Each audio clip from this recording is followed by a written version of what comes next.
Do you need a hand? Wait. All right, I think I'm going to start. Even do you want me to start? Wait. All right. I'm very excited to be here. I'm a researcher and a lecturer at Swinburne. What happened? Oh, someone sabotaged this before me. So I'm a researcher and lecturer at Swinburne. I usually teach design and innovation. And today I will be focusing on product design. So there are two ways of understanding product design and the process of it. So there is the design thinking process, which is a simplified way of looking at design that can be adapted to other disciplines as well. So they became very popular in business. And the most important part is that you need to start with empathy. So the first stage, as you can see, is empathize. After that, you can define the problems that you're going to work on. You can ideate, prototype, and then do testing. But then when we do product development, that is when we are actually trying to commercialize something, we have a bit more structured process that it's called the product development process. And I'm going to show some examples of how it works tonight. So product design involves doing any type of design. So from really basic stuff as scissors to really complex ones as airplanes. So we're usually, like designers and product designers are usually involved in all this. But of course, we work with teams, with people from a lot of disciplines depending on the type of project. So I'm going to show you some examples of people that didn't follow those processes and didn't start by empathizing with the users or the customers. So I don't need to explain a lot. This is actually not an example of bad design. So we did this for last season and then in this season, and we asked the people in the crowd to help us designing the poster. So we did a little bit of co-design and we got some really good ideas. And we got this one that stayed in my mind. And I thought it was very unique. But I saw this when I was looking for designs for this presentation. And I saw this as well. But design is everywhere. And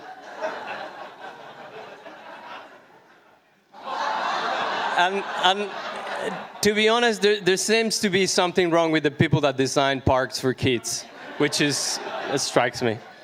And there's also in public places.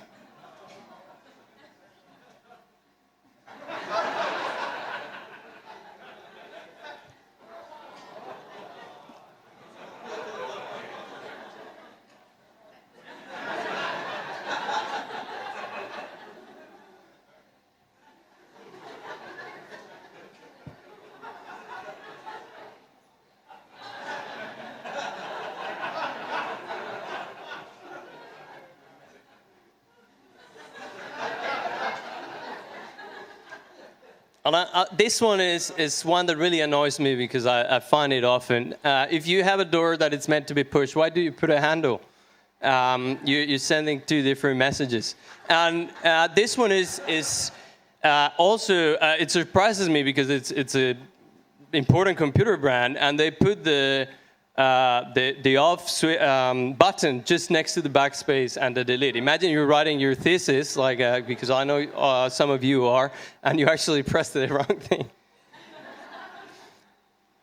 So now that you know what bad design is, can you tell me an example of a product that you think it's really innovative and it's a good design? What is that? What else? Something you think it's really innovative and really changed product design? Yeah, that's a very good example. Yeah. All right, yeah, I'm gonna share with you some examples. So the thing is, good design is subjective. So what we do in product development is that we tend to say that good design is measured by customer appreciation. So it's related to sales, how much you sell a product and how much customers love your product. So Crocs, actually this is a real Croc by the way, which I think is horrible. But Crocs filled a niche in the market, and they really target some user needs that were not targeted by other shoes, and Crocs became very popular in some places. There's also some really beautiful products. These are from Alessi. It's an Italian brand, and they became like industrial design icons. And of course, this was from what you said, like airports, and the products from Apple have been famous for like really changing the way we use things. So Steve Jobs and Apple are still very good at this. Well, he's not very good at this anymore, but yeah, Apple is really, really good at understanding what people want and doing it through a really good product. So IKEA is another good example in another design field. They really changed the way furniture was designed, and not only that, but they changed the customer experience. So they were able to design furniture for more affordable prices. When I graduated from uni, I thought I was going to work in an office like the one on the left, but the reality, doing my job before coming here, it was a bit more like Mythbusters, so there were a bit of accidents involved and explosions as well. And I'm going to share that with you. So I'm going to tell you what really happens behind the scenes in product development. And I'm going to share the first example. So I work on a project improving the gold extraction process in the Colombian jungles. And basically, the problems we were facing is that the people working in this process had really, really bad working environment, and there were so many health issues. And then the security in this process was also really bad. So I'm going to take you on a journey there to show you what the project was. So we're going to zoom in Colombia. So the red region is where we're working at. So it's actually north from Medellin, where I come from, and where our company was based at. And if you see, this was in the middle of nowhere. So this was in the middle of the jungle. And basically, there's people there just because there is gold. That terrible image you see there is the footprint from illegal mining. So the work we were doing and the company was working in the middle. So that's how it looks after they finish working. They really recover the ground. And basically the difference is that they don't use mercury, but the illegal miners use mercury, which is really toxic, and it really kills the land. So the town we were working at, it's called El Bagre. So it has a really ugly name in Spanish. And it's also a really ugly town. And basically, it's there just because there is a lot of money.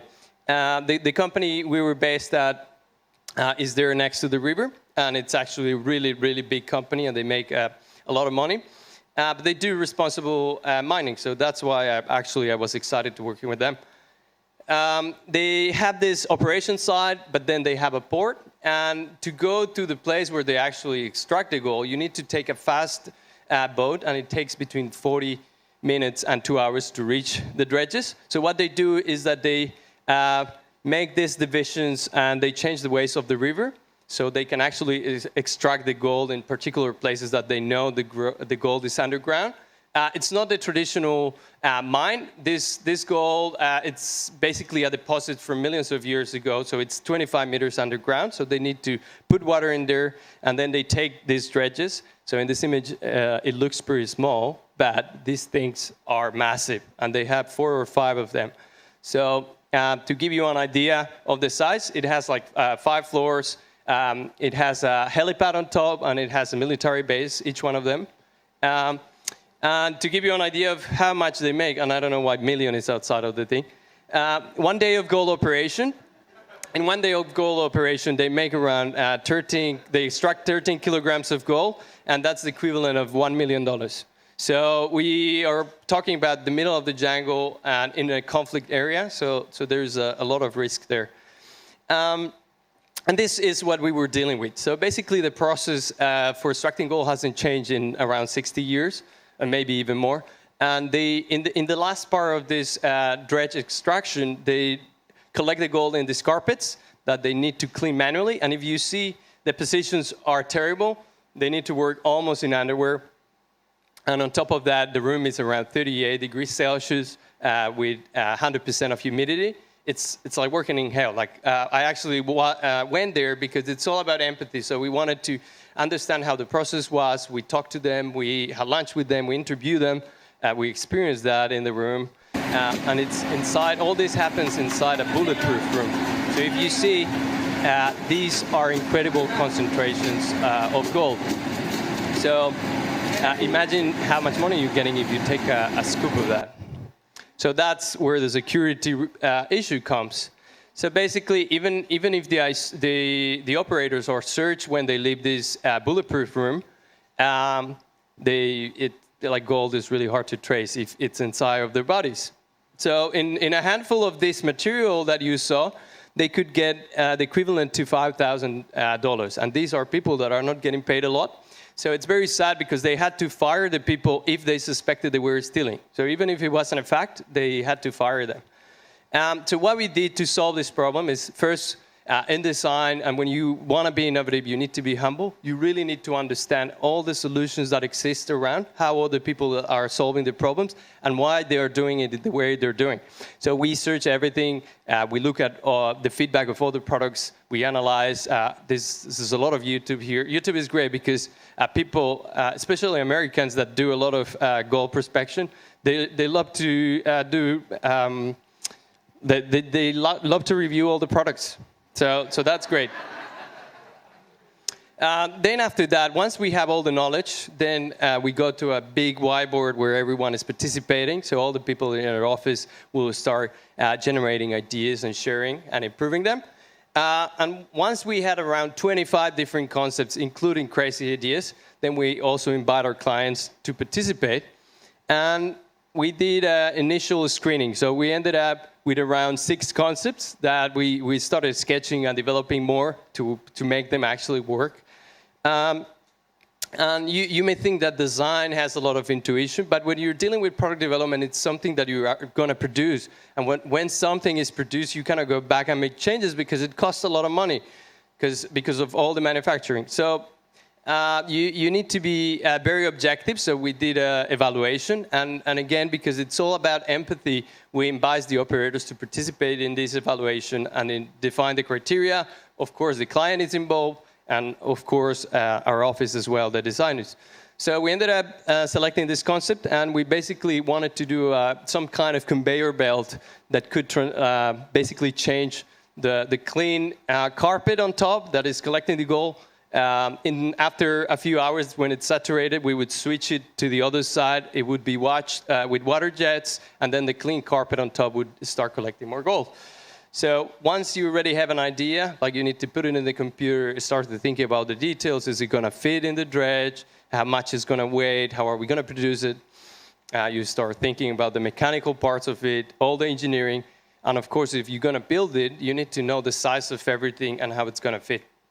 So once we knew all that, we actually manufactured a prototype that we wanted to test. So we went there.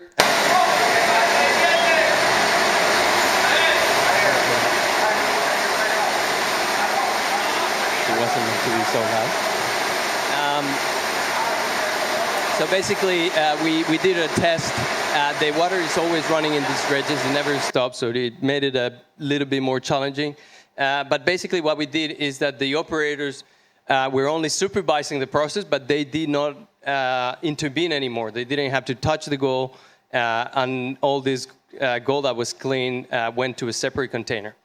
So this is how it looked during the implementation. So the total time of this project was 11 months. So the reason I share with you is that I wanted to see you like how we go stage by stage through the process I showed you at the beginning. In the second example, I'm going to be a little bit more brief, and I'm just going to tell you how failing is a big part of innovation. So in this project, we had to rethink the way cement was delivered in Colombia and in many other countries as well. So the problem was how to deliver bulk cement to small and medium construction sites on the mountains as well, without wasting the return trip of the truck. So this is how many construction sites look like there. And these are the two ways of how cement is delivered. So if you see the big truck there, it costs a lot of money. It's made out of aluminum. And basically, once you deliver the cement, you just need to go back empty, and then you lose that weight. And it's all about money because you need to be able to sell at a better cost. So our client really wanted to change this. And by the way, the client is one of the largest cement companies in Latin America. And the other option is with bags of cement, with paper bags. And this is a really non-environmental solution. So what the client did is that they hired a company in the United States to build this bag, and they tested it, and it didn't work. So basically, they were trying to make a bag because they wanted to fold it after and send the truck empty with something else, but the delivery was really hard. But they really wanted to keep going with the bag, and they came with that concept to us, and we told them, well, we're going to do our best. So we designed this. This is how we thought it was going to work. We actually hired a company that worked with this type of plastic textiles to build it. And when we were testing it, it exploded. So the manufacturer told us that it could hold a pressure of 60 psi. But when we were at 4.5, the thing exploded. I'm actually glad it exploded at 4.5 because there is so much air in that bag that imagine many times the volume of the bag compressed inside that thing. So when it exploded, it lifted the roof of the warehouse, and it broke all the windows inside of the offices. It also, that hole that you see is one part that just, we never saw it. It just went flying and made a hole in the wall. And it actually took the steel door off as well. So we realized how careful we needed to be with this project, even if we kind of knew it already, but we needed to be careful with the manufacturer as well. So we reinforced the bag, and the prototype failed as well. So we had to do some changes. We decided to test this small, and it worked. So we went big, and we changed it with this new principle, and it failed again. So cement is a very tricky one. It changes a lot depending on the conditions. So we did another prototype. It worked, but it wasn't good enough. By this time, we were kind of experts in cement delivery already, or at least building bags. So we still needed to know how much pressure we could work with. So we exploded that one on purpose, but this time we used water because you kind of compress it so it wouldn't create a big explosion.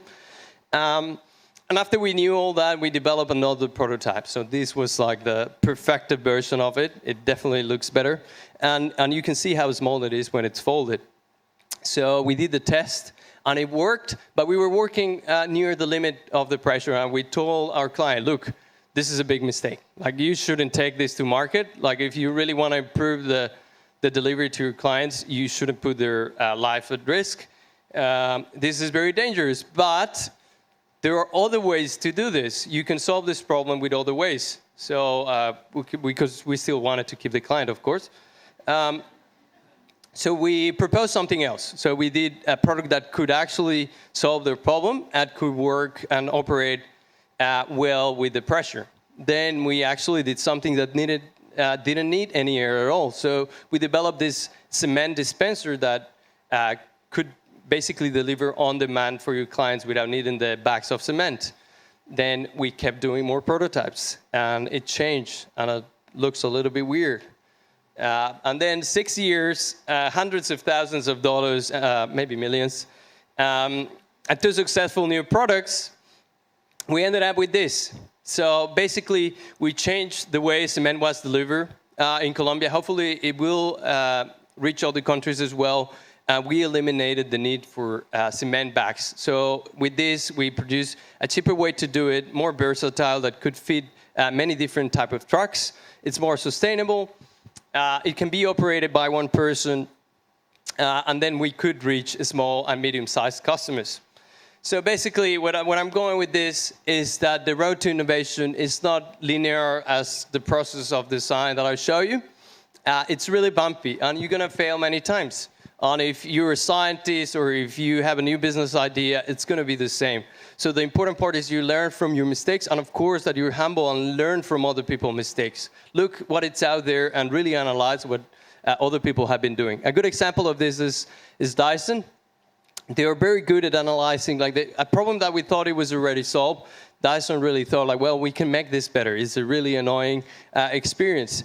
So they are really good at going through this prototyping process and involving the users. So listen to the feedback, be humble, even if you're a scientist, whatever the field is, listen to other people. We don't have all the answers. So in essence, the secret for innovation is empathy and resilience, and of course, a lot of time and resources. Thank you. I hope you enjoyed the talk. Questions? Thank you so much, David. Yeah. Thank you for bringing us on this journey of innovation. I think I have a lot more appreciation now, day to day, when I see things that work or things that look beautiful. So, giving me a new dimension.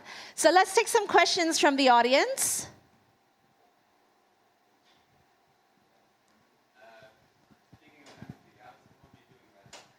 How's Colombia doing right now? In what regard? Design, of course. That's what we're talking about. Yeah. No, I mean with regard to the thing that John named. That thing. COVID? Not very well, actually. Yeah, all Latin America is not doing very well. People are not very obedient, and because there are other problems, when we tried to really keep people at home, then the economy went down. So yeah, it's a really difficult time for one or other solution. So not doing very well right now. Can I follow up? Is that something you guys think about solving COVID? I mean, design thinking could be applied in these cases, and of course, the most important part at the beginning is empathy. So I think yes, it could apply to any problem. The thing is, who takes the decision of actually hiring designers? Sadly, a lot of people ignore this process and they don't think they need to hire other people to help them. And a lot of people believe they have all the answers.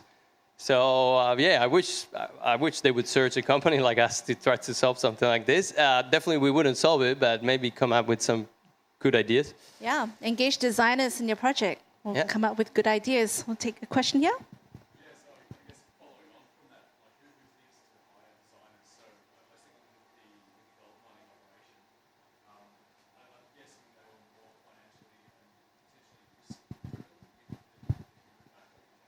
Yeah, it's a good question. And in some countries, there's more knowledge already and more appreciation for what we did as a company. We were tiny. We were around 7 people when we had more employees. And this company we were working for, they had a team of around 70 really smart engineers. So for them, it was challenging to take the decision, let's hire these 5 people to solve the problems we haven't been able to solve. But I think it's just a different approach we take. It's not that we solve it with them, but it's just looking through different lenses. So yes, most of our clients were really big companies that actually had a big innovation budget, sadly, because this type of approach could benefit small companies as well. Okay. We'll take another question. Up here.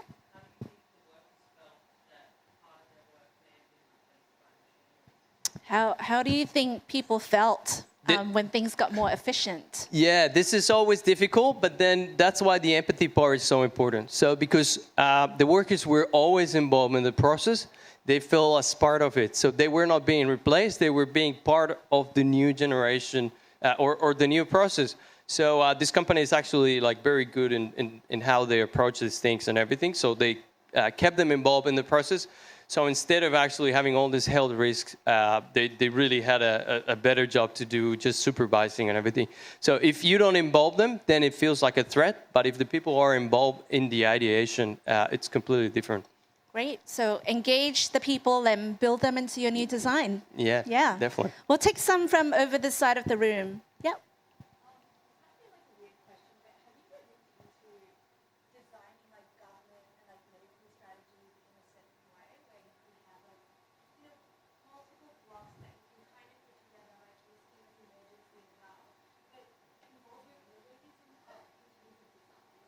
Involving designers and government.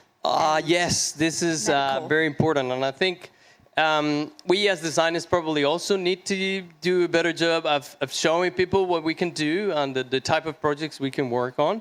This type of things are really rare projects. Like this company is riches by coincidence, and we ended up doing this. And then after that, they kept hiring us for everything. I hope one day, like we can actually start doing multidisciplinary work, because I think it's very important. But if you ask when you have a health risk, of course, the last people you're gonna think about is, oh, let's hire some designers. Like, right, you're gonna get your the scientists, the experts, and everything, which is, of course, it's the most important part. But we need multidisciplinary teams in everything. Great. We'll take one last question from this over here. Yep.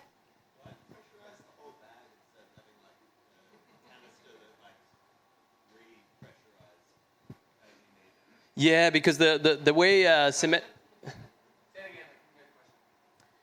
Why we pressurize the whole bag. So the way cement is transported, cement is really difficult. It behaves like a fluid sometimes when you're moving it, and sometimes it behaves like a solid. So you need a lot of air pressure in order to push it through that small outlet, and the small container needs to be pressurized. So the way the green one, the existing one works, of course they are made out of aluminum, they can hold more pressure, but sometimes they blew up as well, is that you put a lot of pressure through them, and somehow the right pressure and the right speed of air creates a 50-50 balance of air. And the reason because you need all that pressure inside the bag is because you are putting it up these silos that are 30 or 40 meters high. So you actually need to transport. You're just not extracting the cement. You're putting the cement back up to silos. So that's the reason you need to have all that pressure. Okay, there was a good reason to pressurize the whole bag. Okay, I think there was one person here who kept trying to ask a question. Yeah. Just regards to the whole process, when you try to make a product line more efficient as a whole, where some jobs may be replaced, is there a form of change management that you can add this to your design process? Is there a change management process in your design process when people are being replaced? I'll try to answer that. It's a bit related to the first question I had. So when we got hired by this company, of course they didn't think about asking the operators what they thought about the project. They were just, oh, let's just improve the process, and if we need to change it, we need to change it. But the important part is that you actually hear them. You don't really understand the problem unless you ask the people that are really facing the problem. So because they were involved in the project, it really changed the mechanics and even inside their organization. So yeah, I think that's the way to do it. If you're gonna do this in other industries as well, consider the people that are going to be replaced, but they're not really going to be replaced. You actually need to repurpose, and jobs change, but you're doing it because you want to improve their conditions as well. So it depends how it's done. But yeah, of course, some companies have different methods that are not as good as that one. Right. So the designers will always try to repurpose rather than replace. I wouldn't say all designers. It's like that's the idea of the process, but of course the people are really good following it. Others are not. But in this case, we were lucky that the clients also did. Yeah, it's best practice. Best practice. All right, let's put our hands together. Thank you so much, David. We'll be back in 10 minutes. Grab yourself a drink.